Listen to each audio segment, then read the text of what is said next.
Yo, I'm SickFishSticks and thanks for clicking on my video. Let's see what the gaming gods have in store for us this week. Let's start this video over on the Epic Store. And sometimes the Epic Store's game selection process comes off as a bit random. Other times there are clearly unifying themes. It's not always obvious, but for example this week we had the board game adaptation set in a tactical RPG and the other game was a sandbox game focused on dinosaurs and poop. You might be saying, Sick, what the hell do these two have in common? Well, they take hours and hours to beat, and so the two are unified by their common time sinks, which is a skill that ruins both families and relationships. The Epic Game Store selection for September 29th is also unified by a common element, as they both take aspects of the racing genre but flip it on its head. And there's no car or truck or any common vehicle in either game. Runbow and the Drone Racing League Simulator are both racing games, but they're not the traditional racing games that we know. Runbow is a racing game where your modes of transportation are your feet.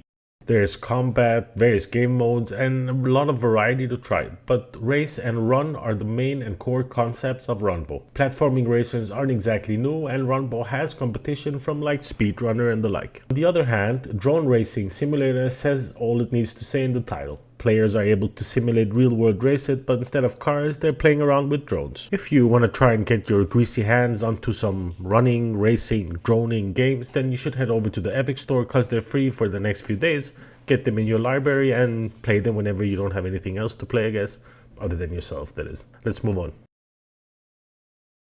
The critically acclaimed bridge building indie hit is back. There's more levels, more features, more physics, and more why the fuck does this bridge keep breaking? It's time to get that big brain of yours working and see if you can get various objects over various obstacles as effectively as humanly possible. I figure out that I'm terrible at building bridges under a budget. Therefore, I'm going to be a government contractor. Win-win.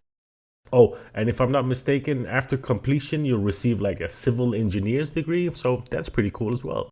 It's a great little game to burn some hours on, and it's currently €4 or $3 and sitting in with overwhelmingly positive reviews on Steam with a total of 5,000 engineering reviews. Nice. Next up, we have Dysmantle. That starts simply enough. It's been a few years since the end of the world brought about by a mysterious zombie, complex invasion, frustration and infection or some bullshit like that.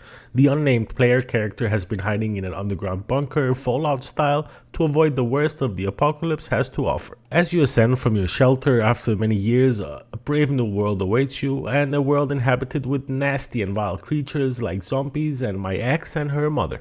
This is a good game, but understand it's not for everyone. Dysmantle is not a survival game as such, it's an adventure game that involves you spending a lot of time hitting things repeatedly until they break, dropping those materials off at a chest, going back and doing that again until the sun doesn't rise or something like that. In fairness, this game won't appeal to a lot of people, but for some it will hit just the right spot, and for you homie, Dysmantle away. It's currently 47% off, making it €11 or $10 and sitting in with very positive reviews with around 7,000 reviews.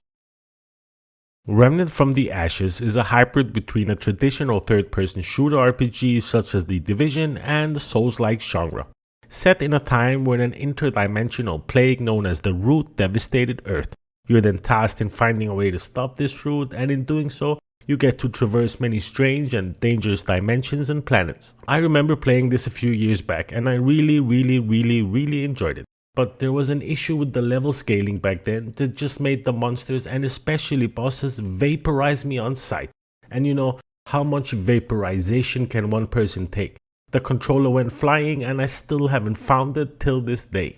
Anyway, that's my sad story. It's Steam Deck verified, it's currently 60% off, it's €15 or $14 and sitting in with very positive reviews with around 35,000 reviews. Good number. It's Humble time, baby. A quick look over at the Humble bundle since we dishing out deals tonight. It's mostly for the strategy big brain players this week with a variety of strategy games up for grabs. Yo, SickFishStick here from the editing room. That offer I just told you about? Nah, motherfucker, it's expired already. And yeah, I'm not gonna leave you hanging.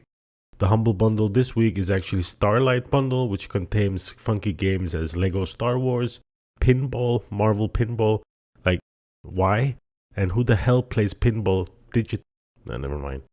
Grim Fandango, very good. Aliens and so on and so forth. So, forget the strategy big brain thing and Lego and Star Wars and stuff like that.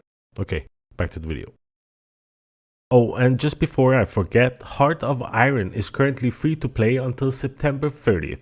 If you think you can handle a real strategy game, then you need to take this bad boy out for a spin. I suck so much at this game, I lost to Poland as Germany. I mean, enough said.